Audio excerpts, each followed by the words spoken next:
We're hitting day 5 of camp, and so veterans are already receiving days off yesterday. So already kind of it's a couple days in pads, and already kind of they're already kind of feeling it out here. Did they give Emmanuel Butler the day off? I feel like he's earned it, Larry.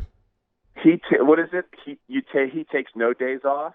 So I think that's how it rolls, and yeah, he is certainly become the camp darling. It happens every year. Someone elevates their play. I mean, but it's funny. Remember last year, Marcus Williams was the camp darling, and that did translate to the regular season as much as maybe we thought. But no, Emmanuel Butler, every maybe I don't know team drill or every individual drill, you always seem to see something from him, and it's a combination of things that led to Cameron Meredith being released yesterday, but still the rise of, say, someone like Emmanuel Butler made that move easier. And look, he's going with the ones a lot of times.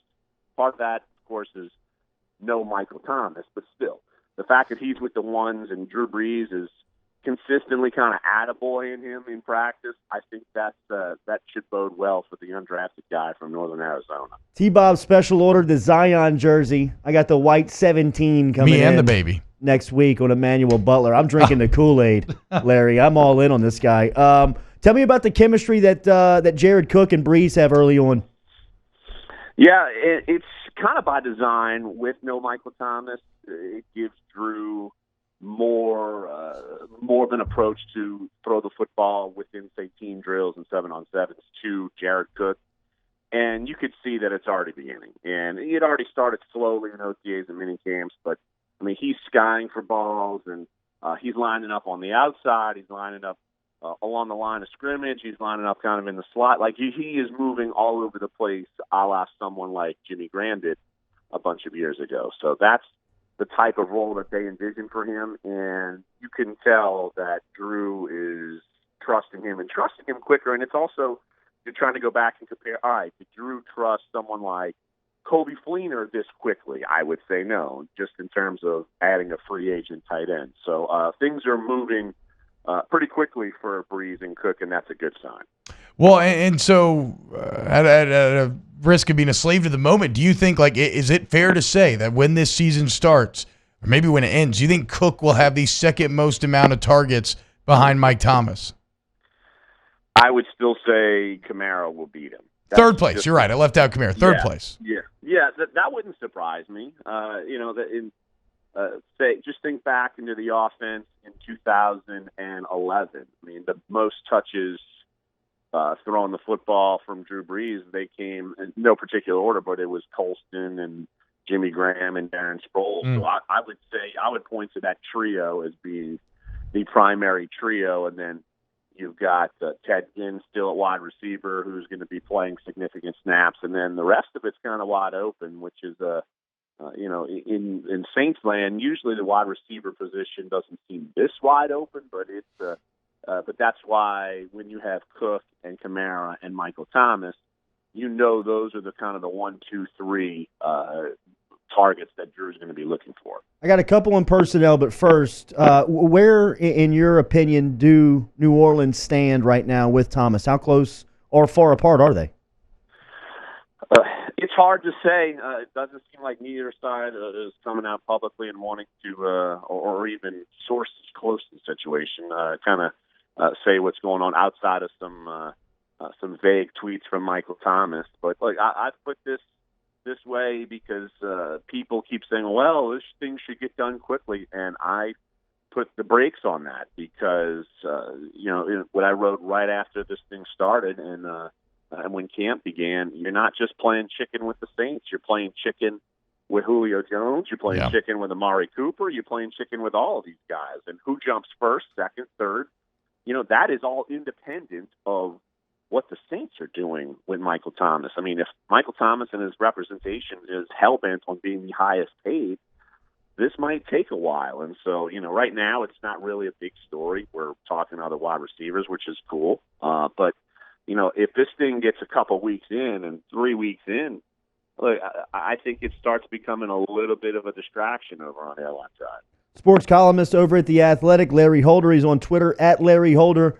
One on personnel. How's Traquan Smith looking? I mean, we've talked all about Emmanuel Butler and other wide receivers. How about Smith in year two? Yeah, my 4 days of observations, basically, I posted yesterday in The Athletic. I think Traquan Smith is not getting the same ink because he's not new, but I think he's had a pretty good camp. He's been more consistent catching the football. With me, I think that was his biggest issue.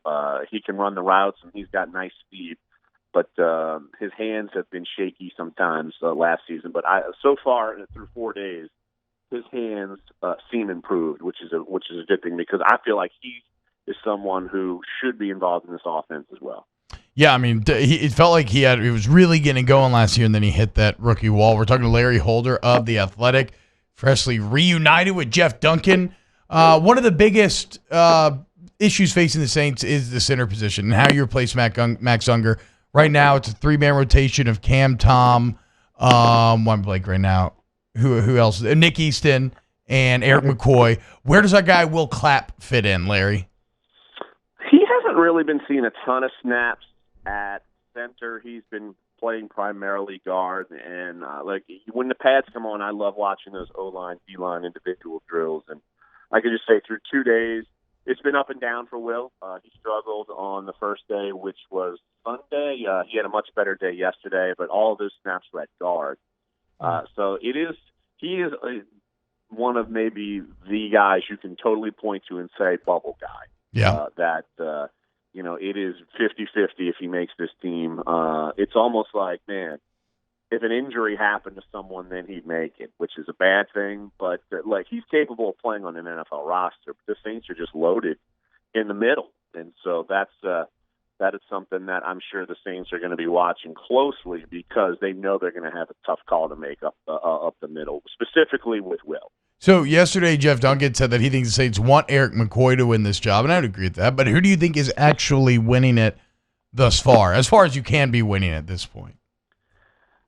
I would still say McCoy. I think there's no doubt in my mind he's going to ultimately win it. But oh wow, I liked what McCoy actually was doing in individuals. He had one kind of stone block that reminded me of Max Unger in those individual drills where he just kind of stood his ground and didn't move. But it's not as clean as it is for someone like an Unger who's done it forever. But still, it is to me. All signs are pointing to McCoy, and I think the Saints are basically doing their due diligence at this point.